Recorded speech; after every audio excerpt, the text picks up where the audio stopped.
Good morning students. Operating systems la இன்னைக்கு பார்க்க போறது module number 5 operating system components. Already module 4 ல operating system components ல 3 components பார்த்திருப்போம். டோட்டலா 7 operating system components இருக்கும். அதுல module 4 போன கிளாஸ்ல என்ன பார்த்திருப்போம் அப்படின்னா first 3 components பார்த்திருப்போம். Process management components, memory management component, அதுல 2 types இருக்கும். Main memory or primary memory and secondary memory. So அதுக்கு அடுத்து third one last one பார்த்தோம்னா IO management component. இன்னைக்கு கிளாஸ்ல நம்ம பார்க்க போறது ரிமைனிங் இருக்கிற 4 components வந்து பார்க்க போறோம். அதுல first one வந்து file management component, protection system, networking, command interpreter. First one வந்து file management component. So a file is a collection of related information defined by its creator. So ஒரு file அப்படின்றது வந்து collection of related information defined by its creator. அந்த ஃபைலை வந்து யார் create பண்ணாங்களோ அதான் என்னது அவங்க தான் என்ன சொல்றாங்கன்னா some related information that file and the file could some related information defined by its creator. So a computer can store files on the disk which provide a long term storage, mass storage. That is secondary storage சொல்லிட்டாங்க. Already memory மேனேஜ்மென்ட்ல பார்த்தோம். Secondary ஸ்டோரேஜ்ன்றது mass storage and permanent storage. So இதில் என்ன சொல்றாங்கன்னா computer information are stored in a secondary memory storage medium such as a disk, magnetic tabs. இதெல்லாமே permanent storage. Each medium has its own characteristics and physical organization. So இதில் some functions என்னெல்லாம் இந்த file மேனேஜ்மெண்ட்டில் ஒரு ஃபைலை வந்து என்ன பண்ணலாம் அப்படின்னா இது full and full based on file. ஒரு ஃபைல் என்னென்னலாம் பண்ணலாம் அந்த ஃபங்க்ஷன்ஸ் எல்லாம் சப்போர்ட் பண்ணும் அப்படின்னு பார்த்தீங்கன்னா creation and deletion of files or folders, creation and deletion of directories. ஒரு டைரக்டரி கிரியேட் பண்ணி அதுக்குள்ள என்ன பண்ணுவோம்னா ஒரு ஃபைல்ஸை கிரியேட் பண்ணுவோம். ஸோ அதை கிரியேட் பண்ணுறது அண்ட் டெலீட் பண்ணுறது.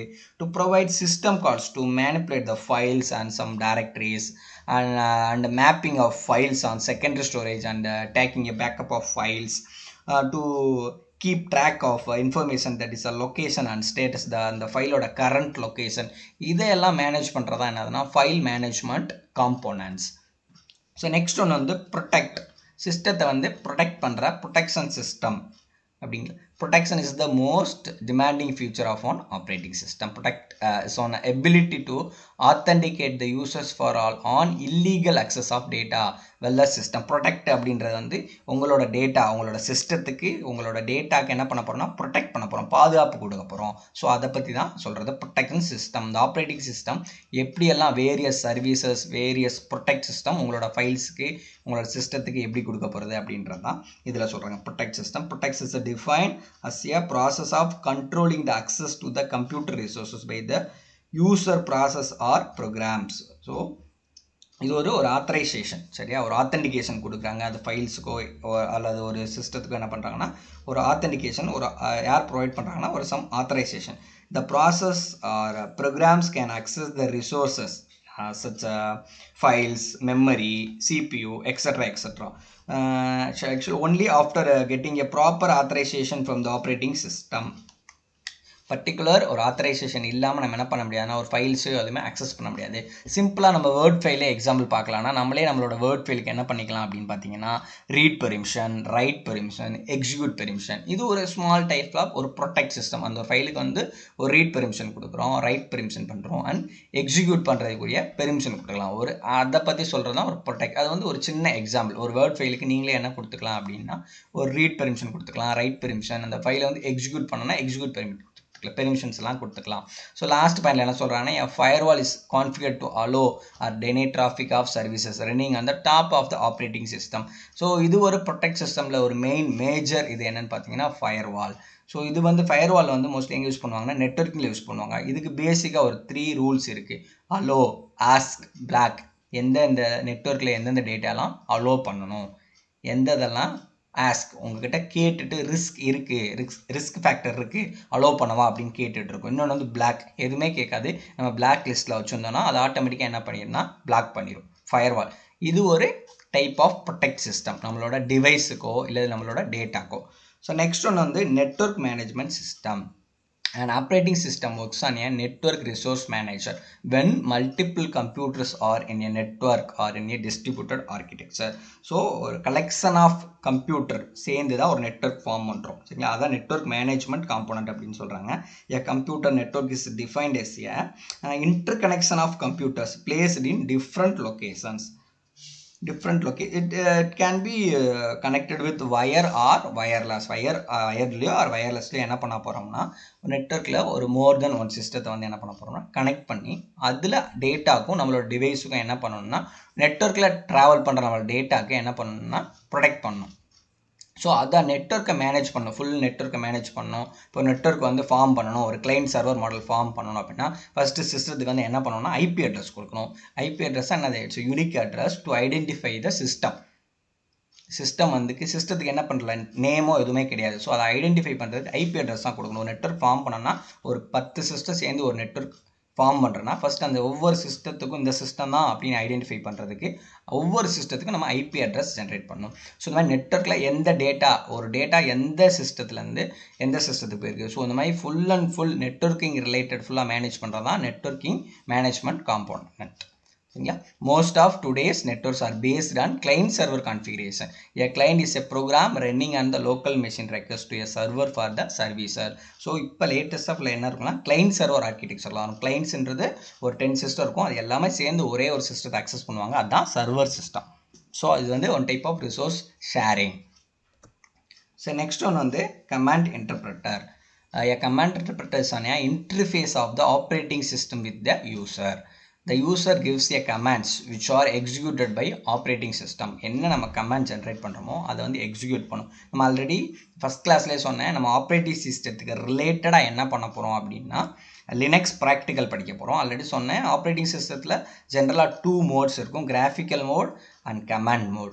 இது எதை பற்றி சொல்லுதுன்னா கமாண்ட் மோடை பற்றி தான் சொல்லுது. கமாண்ட் இன்டர்பிரட்டர் கமாண்ட்ஸ் என்ன பண்ணுன்னா என்ன ஒரு ப்ராசஸ்க்குள்ளேயும் கம்யூனிகேட் பண்ணும்போது கமாண்ட் ஜென்ரேட் பண்ணும். இதுக்கு சிம்பிளாக எக்ஸாம்பிள் சொன்னால் நம்மளே லினக்ஸ் ப்ராக்டிக்கல் லேபில் என்ன பண்ண போகிறோம்னா ஒரு ஃபைல் கிரியேட் பண்ண போகிறோம், ஒரு டைரக்டரி கிரியேட் பண்ணோம், ஒரு ஃபைலை டெலீட் பண்ண போகிறோம்னா ஃபுல் அண்ட் ஃபுல் எதில் யூஸ் பண்ண போனோம்? கமாண்ட். ஒரு ஃபைல் கிரியேட் பண்ணுறதுக்கு ஒரு கமாண்ட் இருக்குது, அந்த கமாண்ட் யூஸ் பண்ணி நம்ம என்ன பண்ண போனோம்? ஒரு ஃபைலை கிரியேட் பண்ணுவோம். ஃபைலை ஓப்பன் பண்ணி பார்க்குறதுக்கு ஒரு கமாண்ட் இருக்குது, அந்த கமாண்ட் யூஸ் பண்ணி ஃபைலை ஓப்பன் பண்ணி பார்ப்போம். அந்த ஃபைலை டெலீட் பண்ணணும்னா நம்ம அதுக்கு ஒரு கமாண்ட் இருக்குது. ஆனால் இப்போ நீங்கள் நம்ம வீட்டில் விண்டோஸ் 10, விண்டோஸ் XP 7, 8 இதெல்லாம் யூஸ் பண்ணுற எல்லாமே நம்ம என்ன யூஸ் பண்ணுறோம்னா கிராஃபிக்கல் மோடில் யூஸ் பண்ணுறோம். ஒரு ஃபோல்டர் கிரியேட் பண்ணணும், ஒரு ஃபைல் கிரியேட் பண்ணால் ஜஸ்ட் ரைட் கிளிக் பண்ணி கிரியேட் a நியூ ஃபோல்டர், ஒரு ஃபோல்டர் வந்து கிரியேட் ஆயிரும். ஸோ அதுக்கு நேம் நம்ம கீழே கொடுத்துருவோம். சரி, இதுதான் என்ன சொல்கிறாங்கன்னா கிராஃபிக்கல் மோட். ஸோ இது யூசர் ஃப்ரெண்ட்லியாக இருக்குன்னா நம்ம எல்லோரும் கிராஃபிக்கல் மோட் தான் யூஸ் பண்ணுறோம். அதே இது சேம் லினக்ஸில் யூனிக்ஸில் என்ன பண்ண போகிறோம் அப்படின்னா ஒரு ஃபைலோ ஒரு டைரக்டிவ் கிரியேட் பண்ணுறதுக்கு கமாண்ட் கொடுக்க போகிறோம். ஒரு கமாண்ட் கொடுத்து அந்த ஃபைல் நேம் இதுதான் அப்படின்னு செட் பண்ணணும். அந்த மாதிரி யூஸ் பண்ணுறது தான் கமாண்ட் மோட். இந்த கமாண்ட் இன்டர்பிரட்டர்ன்றது அந்த மாதிரி தான். ஒவ்வொன்றுக்கும் ஒரு கமாண்ட் ஜென்ரேட் ஆகும். Communicate with the process. ஒவ்வொரு ப்ராசஸும் நடக்கும்போது மோர் தேன் ஒரு ப்ராசஸ் ஒர்க் ஆகிட்டு இருக்கும்போது ஒன்னோட ஒன்று என்ன ஆகும்னா கமாண்ட் வந்து ஜென்ரேட் ஆகும். Users communicate with the computer system by means of commands. Command interpreter is the part of operating system that understand the commands entered by the user and execute the commands on பிகாஃப் of the user. So அதோட main function என்ன சொல்கிறாங்கன்னா main function of the command interpreters is to get and execute the next user specified commands. ஒவ்வொரு command என்ன பண்ணிட்டே இருக்கும்னா generate பண்ணிக்கிட்டே இருக்கும். So frequently used commands are related to your files. என்ன இருக்கும் அப்படின்னா create a files, delete a files, list a files, copy the file, execute the file. So இது எல்லாமே காமனாக யூஸ் பண்ணுற ஃபைல் ரிலேட்டட் கமாண்ட் இன்டர்பிரட்டர்ஸ். ஒரு எக்ஸாம்பிளுக்கு இது எல்லாமே ஒரு ஃபைல் ரிலேட்டடாக என்னென்ன கமாண்ட்லாம் ஜென்ரேட் ஆகும் அப்படின்னா இதெல்லாம் சொல்கிறாங்க. கிரியேட் பண்ணுறதுக்கு, டெலீட் பண்ணுறதுக்கு, லிஸ்ட் பண்ணுறதுக்கு, ஒரு ஃபைல்லேருந்து இன்னொரு ஃபைலுக்கு காப்பி பண்ணுறதுக்கு, எக்ஸிக்யூட் பண்ணுறதுக்கு, மூவ் பண்ணுறதுக்கு. ஸோ இந்த மாதிரி எல்லாமே file related command interpreters. So conclusion, இன்னைக்கு டோட்டலாக மொத்தம் ஆப்ரேட்டிங் சிஸ்டம் காம்போனன்ட் 7 இருக்குது. போன கிளாஸில் என்ன பண்ணிட்டோம்னா 3 காம்போனன்ட் ஆப்ரேட்டிங் சிஸ்டம் காம்போனன்ட்ஸ் பார்த்தாச்சு. ரிமைனிங் 4 தான் இன்றைக்கி பார்த்துருக்கோம். ஸோ டோட்டலாக 7 என்னென்ன இருக்கும் அப்படின்னு பார்த்தீங்கன்னா ஃபஸ்ட் ஒன்று வந்து ப்ராசஸ் மேனேஜ்மெண்ட் காம்போனன்ட், அடுத்து மெமரி மேனேஜ்மெண்ட் காம்போனன்ட். அது 2 டைப் இருக்கும், main memory and secondary memory. So next ஒன்று வந்து IO மேனேஜ்மெண்ட் காம்போனன்ட். இது எல்லாமே மாடியூலில் பார்த்தது, போன மாடியூலில் பார்த்தது. ஸோ இன்னைக்கு கிளாஸில் என்ன பார்த்துருக்கோம் அப்படின்னா ஃபைல் மேனேஜ்மெண்ட் சிஸ்டம், நெக்ஸ்ட் அதாவது create a file, delete a file, create a directory, delete a directory, இந்த மாதிரி ஃபங்க்ஷன்ஸ் எல்லாமே பெர்ஃபார்ம் பண்ணும். அடுத்து ஒன்று வந்து என்ன பார்த்தோம்னா ப்ரொடெக்ட், சிஸ்டத்துக்கு வந்து பாதுகாப்பு கொடுக்குறது, எந்த மாதிரி நம்ம டேட்டாக்கு வந்து பாதுகாப்பு கொடுக்குறோம் அப்படின்றத பற்றி ப்ரொடெக்ட் சிஸ்டம் மெயின்டைன் பண்ணும். நெக்ஸ்ட் ஒன்று வந்து நெட்வொர்க்கிங், சரியா, grouping a computer using wired or wireless. So அதில் எந்த மாதிரியெல்லாம் சிஸ்டம் வந்து பெர்ஃபார்ம் பண்ணணும் அப்படின்னு பார்த்தோம். லாஸ்ட் வந்து கமாண்ட் இன்டர்பிரட்டர். ஸோ ஒரு ஃபைல் கிரியேட் பண்ணுற, ஒரு சிஸ்டம் மெயின் பண்ணுறோம், இல்லை ப்ராசஸ் டு ப்ராசஸ் கம்யூனிகேட் பண்ணும்போதோ ஸோ எந்த மாதிரி கமாண்ட்ஸ் மூலமாக இன்டர்பிரட் பண்ணிக்கிறது அப்படின்றத கமாண்ட் இன்டர்பிரட்டர் மேனேஜ்மெண்ட் சிஸ்டத்தில் பார்த்தோம். ஸோ இது வந்து ரெஃபரன்சஸ் ஃபஸ்ட்டு ஆப்ரேட்டிங் சிஸ்டம் நோட்ஸில் வந்து இன்றைக்கி பார்த்த 4 காம்போனன்ட்ஸில் வந்து பேஜ் நம்பர் 11 to 12 இருக்கும். ஸோ அது நீங்கள் உங்கள் புக்கில் ரெஃபர் பண்ணிக்கலாம். மற்ற புக்ஸ் எல்லாமே லைப்ரரியில் இருக்கும், லைப்ரரியில் வந்து ரெஃபர் பண்ணிக்கலாம். ஸோ இதில் வந்து சாரோட மொபைல் நம்பரும் மெயில் ஐடியும் கொடுத்துருக்கேன். உங்களுக்கு ஆப்ரேட்டிங் சிஸ்டத்தில் எதுவும் டவுட்னா சாரை கான்டாக்ட் பண்ணிக்கலாம். தேங்க்யூ.